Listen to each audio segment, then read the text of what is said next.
Hello and welcome back to SwitchUp. Thanks so much to all of you new subscribers to the channel and to our Patreons who support us every single month. Today we're going to be doing a video that you guys have requested quite a lot, and it's looking at our best Nintendo Switch games for the channel. This is going to be based on the review scores for both Glen and I. Yeah, lovely. So basically we wanted to do something to commemorate 20,000 subscribers, but rather than do one of those thank you videos where you thank everyone from your neighbour's dog to your chiropractor, we thought that we'd do something that had been asked for in the comments before. So as Mark says, these are the 10 games that between us we've reviewed that have got the highest review scores on the channel thus far. Make sure you stick around to the end of this video where we're going to give our personal favourites.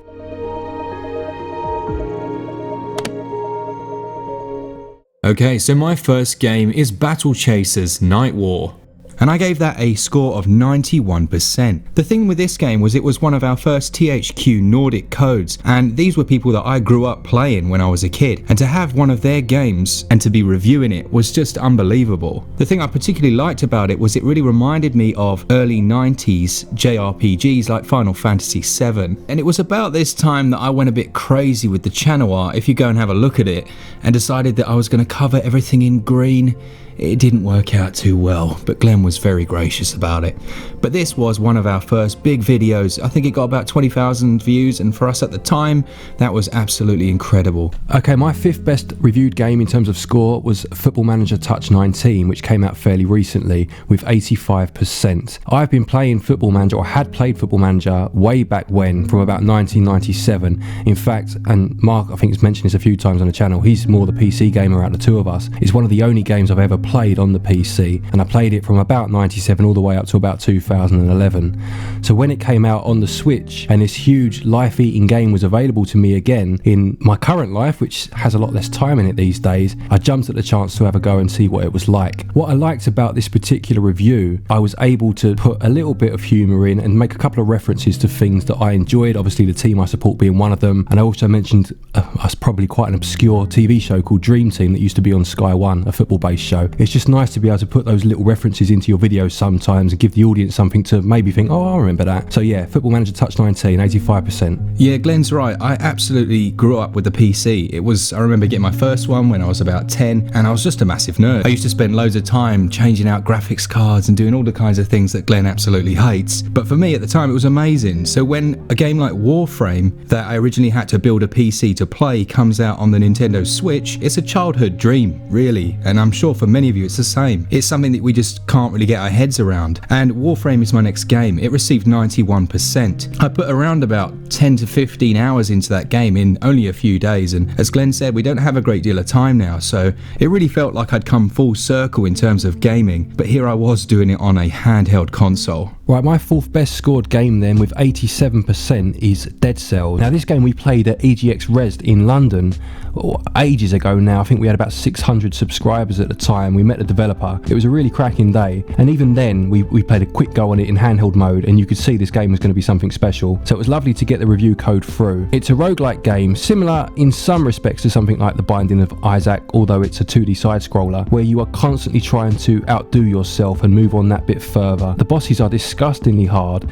but it's so much fun. It's got a beautiful aesthetic to it as well. Now this game did fantastically well across the board on the internet. In fact, some people liked it so much they skipped writing their own review entirely and just went straight for the release. Yeah, I absolutely love Dead Cells. It's an amazing game. The next game is a double pack really. It's GUACAMELEE 1 and 2. Unlike Glen, I didn't really grow up playing a huge amount of Metroidvania games, so for me it was a real new experience. I love the aesthetic of these and the storyline as well. It didn't take your normal hero. It was kind of this big, fat, overweight luchador, and then he dies. And you go on this epic adventure full of just crazy characters. It reminded me a lot of the LucasArts titles I grew up with and loved as a child. One of the things I loved about these were how funny they were. There's a lot of humour in every scene. But it was actually the second game that really sticks in my memory when you get the karate chicken, and from there that was me sold on the series.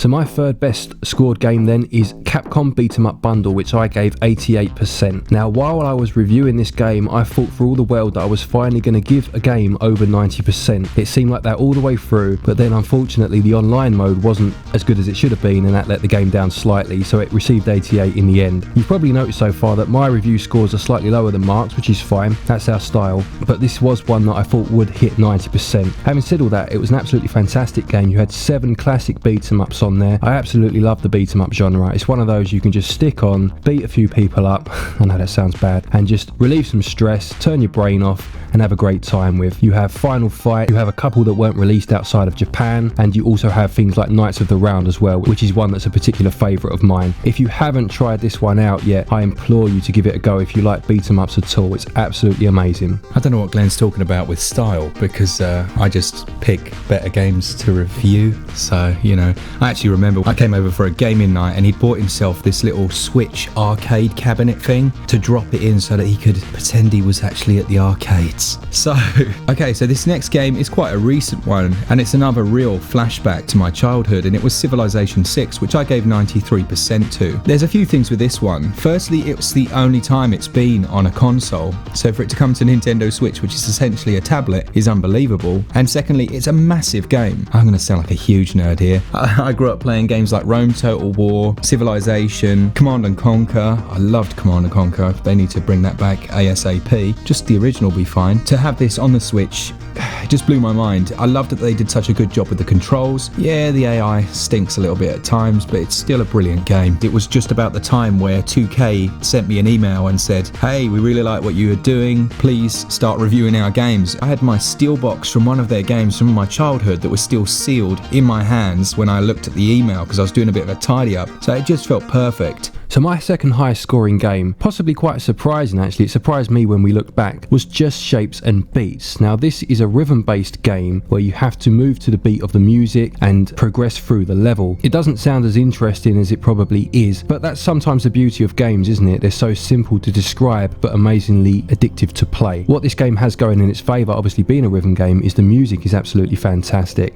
and I love its style. It's such a cool game. It looks like Asteroids on steroids, and I gave this 89%. Which brings me on to my final game. It's Hollow Knight, and it scored 94%. Now originally it scored 93%, but after I'd reviewed it and put it out, I didn't really realise the amount of work and content that they were going to put into the game after its release, and in fact they still only just released another expansion pack recently. I had to put it up to 20 out of 20 for value. So in the end it scored 94%, and quite rightly in my opinion. This game is amazing. It's made by 3 blokes, as you probably all know, just a small team Cherry. But the real thing for this one was, it was at a time where the channel was just starting to grow. Glen and I were working really hard behind the scenes for maybe 10 or 20 views a day on a video, and then we did our Hollow Knight video, and we looked at it the next day and it was on like 20,000, and then a day later it was on like 30, 40, 50. I think it's on 150,000, and it really was the catalyst for me to make me realise that we could do this properly. So, and I know many of you are probably subscribers from when that video dropped.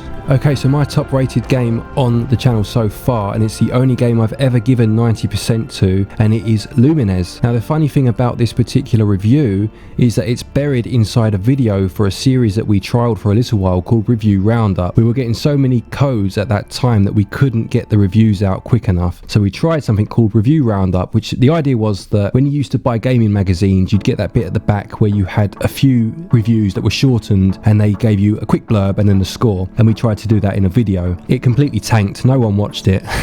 So my highest ever scored video is buried somewhere in the annals of one of those videos. I think it's Review Roundup Volume 2. If you want to actually go and watch it, that would be nice. So yeah, if you want to see evidence of me actually giving a 90% score, it's somewhere in one of those videos. Go and have a watch of it. We've saved a little something for you at the end of this video, and as I said, we're just going to say our favourite game on the Nintendo Switch. These might not be the ones that we've reviewed or that we've rated, but these are the ones that make the hairs on the back of your your neck stand up when you play them, and you have such fond memories of them. My game then is Zelda Breath of the Wild. I remember getting this as soon as it came out, and Glen was actually just saying I played 70 hours of it in only probably 70 hours of real life, and then my Switch broke. I even made a video about my Switch breaking, and I had to send it back, and I lost my entire game, and it was horrible. But I loved it so much that I restarted and actually spent even more time in the second go. This is an absolutely incredible game. It was probably the perfect move for Nintendo to make at that time. I just couldn't believe this was on a handheld. I spent ages trying to get the stamina up to full so that I could climb everything in the game. I don't know why I did that, but it's just one of those things, isn't it? When you find a game that you absolutely love, you just do these weird little things and end up spending time not actually trying to complete the game, but just finding quirky and weird things like riding a bear or,